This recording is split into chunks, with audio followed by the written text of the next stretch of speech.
ನೇಗಿಲಯೋಗಿ ರಾಜ್ಯ ರೈತ ಸೇವಾ ಸಂಘದಿಂದ ರೈತರ ಹಲವಾರು ಬೇಡಿಕೆಗಳ ಈಡೇರಿಕೆಗಾಗಿ ಪ್ರತಿಭಟನೆ ಮಾಡುವುದರ ಪೂರ್ವಭಾವಿ ಸಭೆ. ಬೆಳಗಾವಿ ಜಿಲ್ಲೆ ಕಿತ್ತೂರು ತಾಲೂಕಿನ ಎಂಕೆ ಹುಬ್ಬಳ್ಳಿ ವಿಠ್ಠಲ್ ಮಂದಿರದಲ್ಲಿ ನೇಗಿಲಯೋಗಿ ರಾಜ್ಯ ರೈತ ಸಂಘದ ಜಿಲ್ಲಾ ಅಧ್ಯಕ್ಷರಾದ ಕಲ್ಲಪ್ಪ ಹರಿಯಾಳ್ ಅವರ ನೇತೃತ್ವದಲ್ಲಿ ಜಿಲ್ಲಾ ಪದಾಧಿಕಾರಿಗಳು ಹಾಗೂ ತಾಲೂಕು ಪದಾಧಿಕಾರಿಗಳು ಸೇರಿ ಸಂಘದ ರಾಜ್ಯಾಧ್ಯಕ್ಷರಾದ ರವಿ ಪಾಟೀಲ್ ಅವರ ಸಮ್ಮುಖದಲ್ಲಿ ರೈತರ ಜ್ವಲಂತ ಸಮಸ್ಯೆಗಳ ಬಗ್ಗೆ ಚರ್ಚಿಸಿ ದಿನಾಂಕ 18/3/2024 ಸೋಮವಾರದಂದು ಪ್ರತಿಭಟನೆ ಮುಖಾಂತರ ಸರ್ಕಾರಕ್ಕೆ ಬೆಳಗಾವಿ ಜಿಲ್ಲಾ ಅಧಿಕಾರಿಗಳಿಗೆ ಮನವಿ ಸಲ್ಲಿಸಲಾಗುವುದು. ಹೆಚ್ಚಿನ ಸಂಖ್ಯೆಯಲ್ಲಿ ಎಲ್ಲಾ ರೈತರು ಭಾಗವಹಿಸಿ ರೈತರ ಕುಲಕ್ಕೆ ಯಶಸ್ವಿಯಾಗುವಂತೆ ಕೈಜೋಡಿಸಬೇಕೆಂದು ತೀರ್ಮಾನಿಸಲಾಯಿತು. ವರದಿ T Shashikant, VG voice news Kannada, Khanapur. ವಿಚಾರ ಏನಪ್ಪಾ ಅಂತಂದ್ರೆ ಈಗ ಮೊದಲೇ ಈ ವರ್ಷ ಬರಗಾಲ ಐತಿ. ಗ್ರಾಮೀಣ ಭಾಗದಾಗ ನಮ್ಮ ರೈತರು ತರಕಾರಿಗಳಿಗಿರ್ಬೋದು, ಜಾನುವಾರುಗಳಿಗೆ ಕುಡಿ ನೀರಿನ ಸಮಸ್ಯೆ ಐತಿ, ನೀರಿನ ಸಮಸ್ಯೆ ಐತಿ. ಆಮೇಲೆ ಗ್ರಾಮೀಣ ಭಾಗದ ಜನರಿಗೆ ನೀರಿನ ಸಮಸ್ಯೆ ಐತಿ. ಇವರು ಟ್ಯಾಂಕರ್ಕೊಂಡು ಕಳಿಸ್ತಾರೆ, ಅದು ಸಮರ್ಪಕವಾಗಿ ಬರ್ತಾ ಇಲ್ಲ. ಯಾಕಂದ್ರೆ ಇವತ್ತು 4 ದಿವಸಕ್ಕೆ ಬಂದ ಟ್ಯಾಂಕರ 15 ದಿವಸಕ್ಕೆ ಹೊಂಟೈತಿ. ಈ ಥರ ಆದ್ರೆ ನಮ್ಮ ಟ್ಯಾಂಕರ್ಗಳಿಗೂ ವಜ್ಜೆ ಐತಿ, ನಮ್ಮ ಜನರದ್ದು ವಜ್ಜೆ ಐತಿ.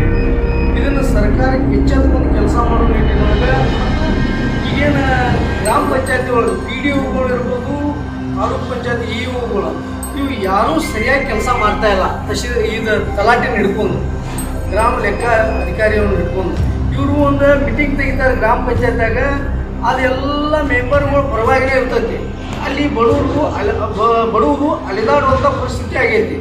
ದಯವಿಟ್ಟು ಮಾನ್ಯ ಜಿಲ್ಲಾಧಿಕಾರಿಯವರು ಜಿಲ್ಲಾ CEO ಮುಖಾಂತರ ಗ್ರಾಮ ಪಂಚಾಯತಿ, ತಾಲೂಕು ಪಂಚಾಯತಿ EO ಕಡೆಯಿಂದ ಗ್ರಾಮ ಪಂಚಾಯತಿ PDOಗಳನ್ನ ಟ್ರಾನ್ಸ್ಫರ್ ಮಾಡುವಂಥ ಕೆಲಸ ಆಗಬೇಕು. 1 ವರ್ಷಕ್ಕೊಮ್ಮೆ ಅವರು ಟ್ರಾನ್ಸ್ಫರ್ ಆಗ್ಬೇಕು ಮೊದಲು. ಆಮೇಲೆ 6 ತಿಂಗಳಿಗೊಮ್ಮೆ ಗ್ರಾಮ ಸಭಾ ಯಾವ ಗ್ರಾಮ ಪಂಚಾಯತಿಗೂ ಇನ್ನೂ ಮಟ್ಟ 80% ಕರೆಯುವಂಥ ಪರಿಸ್ಥಿತಿ ಆಗಿಲ್ಲ. ಈ ಗ್ರಾಮ ಸಭಾ ಕರೆದಾಗ ನಮ್ಮ ಗ್ರಾಮದ ಜನರಿಗೆ ಓಟ್ ಹಾಕಿ ಜನತೆಗೆ ಪ್ರತಿಯೊಂದು ವಿಷಯ ತಲುಪ್ತೈತಿ. ಇಲ್ಲ ಅಂತಂದ್ರೆ ಇದು ಕಣ್ಣ ಮುಚ್ಚಾಲೆ ಆಟ ಆಗತೈತಿ. ದಯವಿಟ್ಟು ಯಾಕಂದ್ರೆ ಇದನ್ನೆಲ್ಲ ವಿಷಯ ಹೇಳಕ್ಕೆ ಏನು ಕಾರಣಪ್ಪ ಅಂತಂದ್ರೆ ಒಂದು MLA ಕೊಡೋದ್ರಿಂದ ಹೆಚ್ಚಿನ ಅನುದಾನ ಗ್ರಾಮ ಪಂಚಾಯತಿ ಕೊಡ್ತೈತಿ ನೇರವಾಗಿ. ಇವು ಯಾವುವು ಸರಿಯಾಗಿ, ಯಾಕಂದ್ರೆ ಗ್ರಾಮ ಪಂಚಾಯತಿ ಮೆಂಬರ್ಗಳು ಸರಿಯಾಗಿದ್ರೆ ಈ ಗ್ರಾಮ ಸುಧಾರಿಸುವಂಥ ಕೆಲಸ ರಾಜ್ ತುಂಬಾಗ್ತದೆ. ಇವು ಯಾವುವು ಆಗ್ತಾ ಇಲ್ಲ.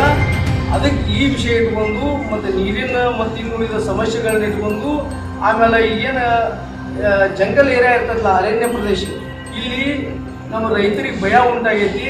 ಆಮೇಲೆ ನಮ್ಮ ರೈತರ ಯಾವುದೋ ಒಂದು ಹೊಲದಾಗಿ ಏನೋ ಒಂದು ಹಾವು ಇರ್ಬೋದು, ಇನ್ನುಳಿದ ರೈತರು ಏನೋ ಕಚ್ಚಿ ಅನಾಹುತ ಆದ್ರೆ ನಾವು ಎಷ್ಟೆಷ್ಟು ಪರಿಹಾರ ಕೊಡಬೇಕು ಅನ್ನುವಂಥ ನಾವು ರೈತರು ಅದನ್ನ ವಿಷಯ ಇಟ್ಕೊಂಡು ಇನ್ನುಳಿದ ಜ್ವಲಂತ ಸಮಸ್ಯೆಗಳನ್ನ ಇಟ್ಕೊಂಡು ನಾವು ಹೋರಾಡ್ತಿದ್ದೆವು.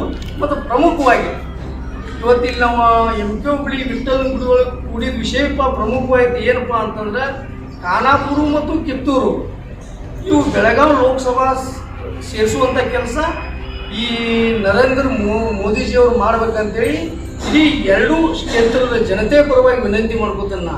ಯಾಕಪ್ಪ ಅಂದ್ರೆ ಉತ್ತರ ಕನ್ನಡ ಜಿಲ್ಲೆ ಆ ಪುಣ್ಯವಂತನ 25 ವರ್ಷ ಆತು ನಾವು ತೊಗೊಂಬಂದ. ಇಲೆಕ್ಷನ್ ಟೈಮ್ ಬಂದು ನಾವು ಹೊಳ್ಳಿ ಬರುವಂಥ ಇದಿಲ್ಲ. ಒಂದೆಡೆ ಮೋದಿಜಿ ನೀ ಬರಬೇಕಾದ್ರೆ ಇಂಥ ಕಳ್ಳ ಅನಂತಕುಮಾರ್ಗಳು ಏನದಾರಲ್ಲ, ಇಂಥವ್ರನ್ನ ಕಳ್ಳರು ನೀ ತೆಗೆದು ಹಾಕ್ಬೇಕು. ಮೊದಲ ತೆಗೆದು ಹಾಕಿದ್ರೆ ನೀ ಬರ್ತಿ, ಇಲ್ಲಾಂದ್ರೆ ನೀ ಬರೋಕ್ಕೆ ಸಾಧ್ಯ ಇಲ್ಲ. ಮತ್ತು ಇದನ್ನ ಈಗ ಬರೋ 26ಕ್ಕೆ ನಿಮ್ದು ಇದೈತಿ ಎಲ್ಲೇ ಕೇಂದ್ರದಾಗ. ಇದನ್ನು ಕಿತ್ತೂರು ಮತ್ತು ಖಾನಾಪುರ ಬೆಳಗಾವಿ ಲೋಕಸಭಾ ಇದಕ್ಕೆ ಸೇರಿಸಿ ಇಲ್ಲಿ ಇನ್ನೊಂದು ಲೋಕಸಭಾ ಒಂದು MP ಒಂದು ಕ್ಷೇತ್ರನೊಂದು ರೆಡಿ ಮಾಡ್ಬೇಕು ನಾವು. ಯಾಕಂದರೆ ಹೆಚ್ಚೈತಿ ಜನಸಂಖ್ಯೆ, 3 MP ಕ್ಷೇತ್ರ ಆಗ್ಬೇಕಿಲ್ಲ. ಯಾವುದು ಇದು ನಮ್ಮ ಬೆಳಗಾವಿ ಜಿಲ್ಲೆ ಒಳಗೆ ಈ ಚಿಕ್ಕೋಡಿ ಐತಿ. ಇನ್ನೊಂದು MP ಕ್ಷೇತ್ರ ಆಗುವಂಥ ಕೆಲಸ ನೀವು ಕೈಗೊಳ್ಬೇಕಂತೇಳಿ ಈ ಮೂಲಕ ವಿನಂತಿ ಮಾಡ್ಕೊತೇನೆ ನಾನು. ನೇಗಿಲಯೋಗಿ ರಾಜ್ಯ ರೈತ ಸಂಘ, ರವಿ ಪಾಟೀಲ್ ರಾಜ್ಯ.